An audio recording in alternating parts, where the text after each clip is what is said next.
Hello students, आइए देखते हैं। आप पढ़ रहे हैं कक्षा 12 भौतिक विज्ञान का चैप्टर 1। इसमें आज हम लोग पढ़ा जाएगा पहले अध्याय का 5वां हेडिंग वैद्युत आवेश के मूल गुण के बारे में। तो वैद्युत आवेश के मूल गुण क्या होते हैं इसके बारे में हम लोग आज समझेंगे, तो आप ध्यान से समझिएगा। वैद्युत आवेश के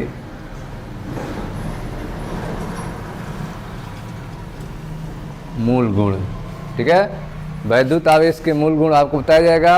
वैद्युत आवेश के जो मूल गुण हैं उसे हम 3 भागों में बांट सकते हैं। पहला है आवेशों की योग्यता। पहला क्या है? आवेशों को कैसे आप ऐड करेंगे, आवेशों की, ठीक है, योज्यता, एडिशन ऑफ चार्ज, ठीक है, एडिशन ऑफ चार्ज, आवेशों की योज्यता, ठीक है। तो हम जो है आवेशों को बीजगणितीय अनुसार जोड़ते हैं।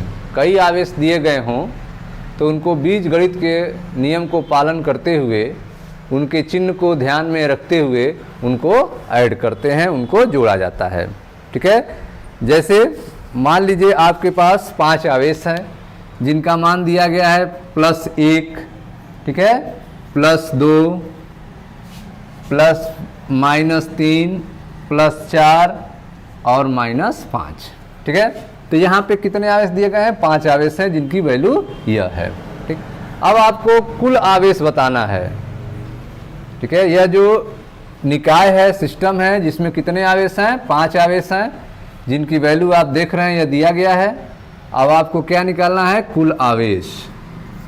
कुल आवेश आप निकालेंगे तो जब टोटल आवेश आपको निकालना होगा तो कौन सा नियम लगाएंगे? बीजगणित के अनुसार नियम लगेगा, अर्थात चिन्ह के साथ ही हमको उनको ऐड करना होगा। जैसे पहला है आपका +1, दूसरा आपका +2 और तीसरा है आपका -3, चौथा है आपका +4 और पांचवा है आपका -5, ठीक है। अब आप देख रहे हैं कि सभी आवेशों को चिन्ह के साथ यहाँ पे रखा गया है।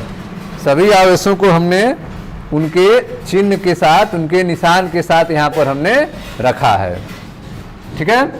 अब इनको ऐड कर रहे हैं तो यह +1, +2, ये क्या हो गए? +3 और यहाँ पे +4 है, तो यह सब कितने हो गए? +7, +7 हो गया। अब यहाँ पे देखो प्लस माइनस वाले कौन है? -3 और -5, यह क्या हो गए? -8 हो गए, माइनस वाले 8 हो गए, ठीक। अब यह आपका +7 है और प्लस माइनस माइनस होता है तो यह हो गया -8, अब हो गया आपका -1। तो कुल आवेश कितना निकला? -1 निकला, ठीक है। तो आवेशों की योज्यता नियम जो है, जब भी आप किसी निकाय में कई आवेशों को ऐड करके उनकी वैल्यू निकालेंगे, कई आवेश दिए रहे, ठीक है, जैसे 2 आवेश दिए गए हैं Q1 और Q2, तो इनका टोटल आवेश कितना होगा? तो टोटल आवेश होगा Q1 धन Q2, ठीक है। यहाँ पे दोनों प्लस आवेश हैं इसलिए हमने यूज किया प्लस। अगर इसी तरह से प्लस माइनस आवेश दिए गए हों तो उनको चिन्ह के अनुसार हम रख के उनको ऐड कर लेंगे और लास्ट में उसका रिजल्ट आएगा।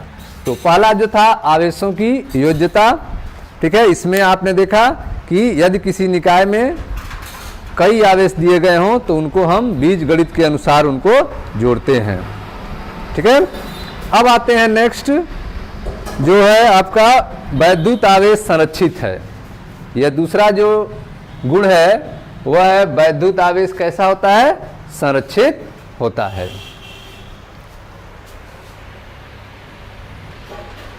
हाँ तो दोस्तों आइए देखते हैं वैद्युत आवेश के मूल गुण में दूसरा है आपका वैद्युत आवेश संरक्षित है।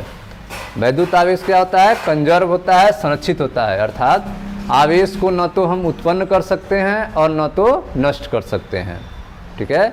जैसे आपने देखा था कि जब हम रेशम के कपड़े से कांच के छड़ को रगड़ते थे तो आवेश उत्पन्न होता था, तो वह आवेश जो है जितना एक पर प्लस उत्पन्न होता था, ठीक उतना दूसरे में माइनस उत्पन्न होता था, अर्थात नेट आवेश 0 रहता था। ठीक है, कोई भी नया आवेश न तो उत्पन्न हो सकता है न तो नष्ट हो सकता है, इसे आवेश का संरक्षण कहते हैं। ठीक है, तो वैद्युत आवेश क्या होता है? संरक्षित होता है, न तो हम आवेश को उत्पन्न कर सकते हैं न तो हम नष्ट कर सकते हैं। ठीक है, लेकिन कुछ प्रक्रिया होती हैं जिसमें आवेशी कण को उत्पन्न और नष्ट किया जा सकता है।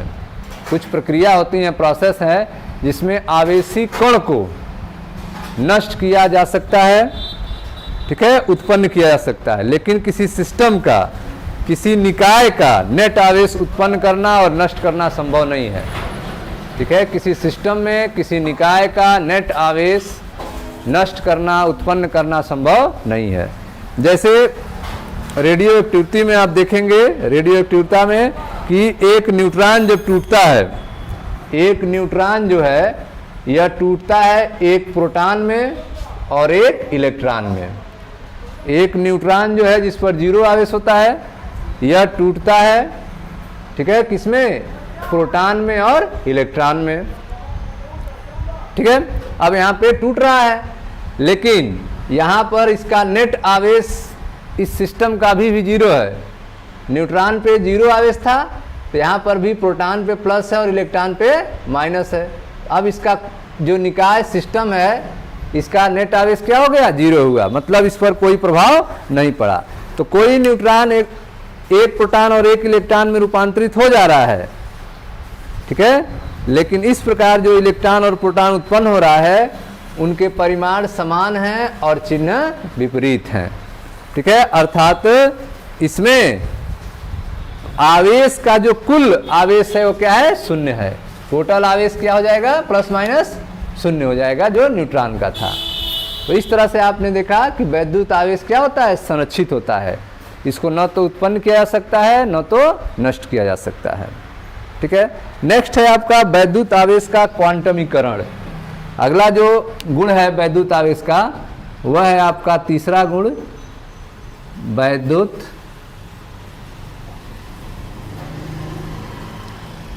आवेश का क्वांटमीकरण। क्वांटमीकरण, ठीक है, वैद्युत आवेश का क्वांटमीकरण। आवेश की जो सबसे छोटी इकाई होती है, जिसे आप मूल इकाई कहते हैं, उसे किसको माना गया है? इलेक्ट्रॉन को, जिससे रिप्रेजेंट करते हैं किससे? ई से। ठीक है, आवेश की सबसे छोटी इकाई जिसे मूल इकाई कहते हैं, उसको ई से प्रदर्शित किया जाता है। ठीक है, वैद्युत आवेश के क्वांटमीकरण सिद्धांत में यह कहा गया है कि किसी भी वस्तु पर जो आवेश उत्पन्न होगा वह हमेशा पूर्णांक में होगा। किसी भी वस्तु पर उत्पन्न होने वाला हमेशा आवेश क्या होगा? हमेशा पूर्णांक में होगा। वह ई होगा, 2e होगा, 3e होगा, 4e होगा, अर्थात हमेशा NE के रूप में होगा। Q बराबर NE होगा।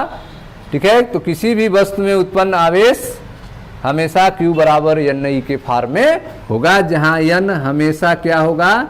एक पूर्णांक होगा। N हमेशा पूर्णांक संख्या होगी। कभी भी आवेश जो है 1/2e के रूप में, कड़ी में 3e के रूप में, 3/2e के रूप में नहीं होगा। इस तरह के आवेश संभव नहीं है।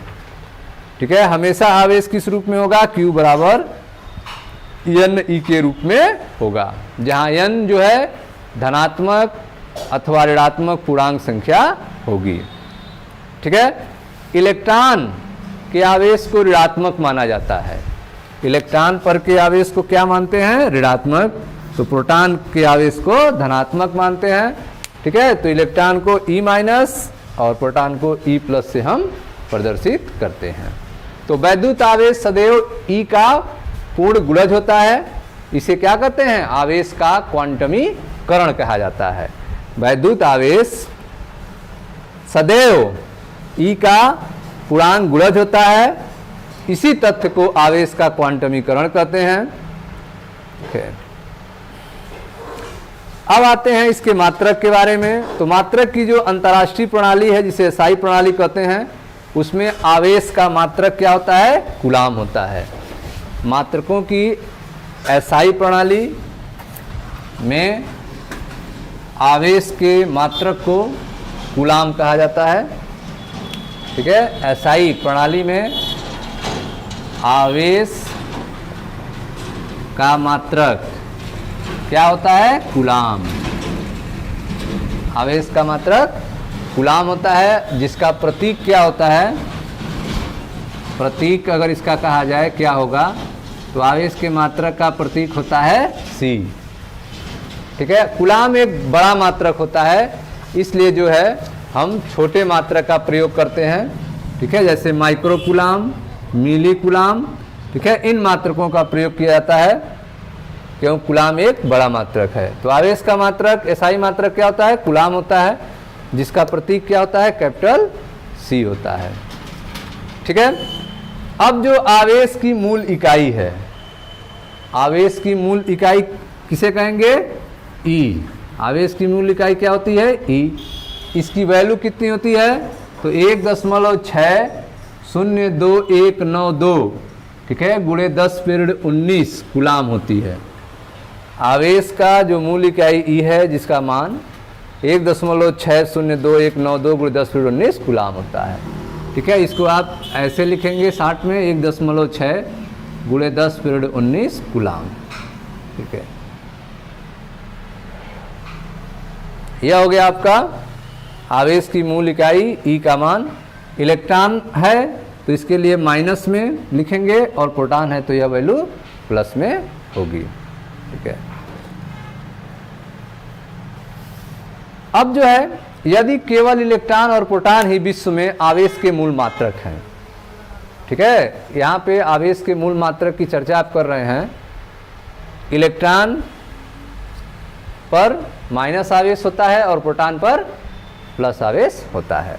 तो यदि इलेक्ट्रॉन और प्रोटॉन ही विश्व में आवेश के मूल मात्रक हों, तो सभी प्रेक्षित आवेश को E का पूर्णांक गुणज होना चाहिए। यदि इलेक्ट्रॉन और प्रोटॉन ही विश्व में आवेश के मूल मात्रक हों, तो उस कंडीशन में क्या होना चाहिए? उस कंडीशन में जो है सभी प्रेक्षित आवेशों को E का पूर्णांक गुणज होना चाहिए। E का क्या होना चाहिए? पूर्णांक गुणज होना चाहिए।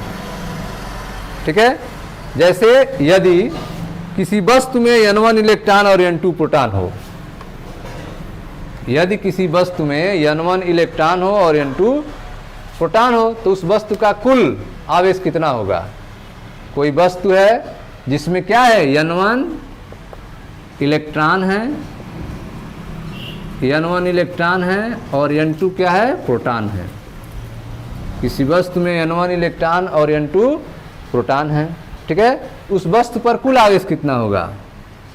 ठीक है, तो अगर उस वस्तु पर कुल आवेश कितना होगा? ठीक है, तो आप जानते हैं कि N1 इलेक्ट्रॉन और N2 प्रोटॉन है, तो इसको हम लिखते हैं N2 प्रोटॉन। प्रोटॉन पर आवेश क्या होता है? E।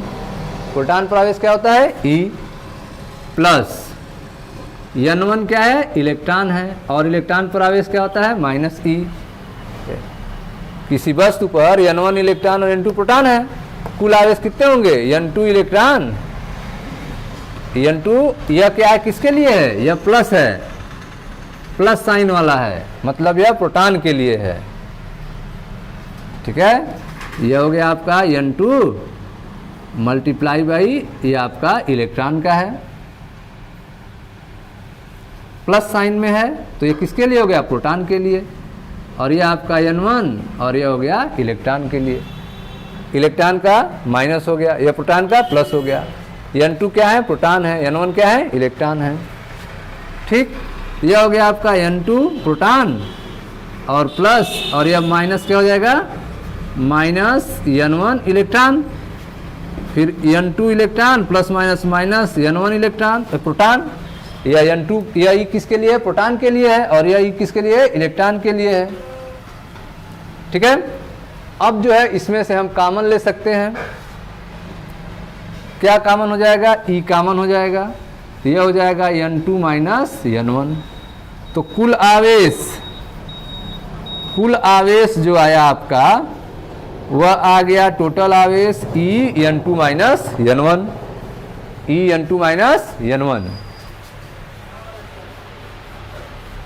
ठीक है, तो यहाँ पे आप देख रहे हैं यह कुल आवेश आ गया। यह जो कुल आवेश आया है वह पूर्णांक में आया है।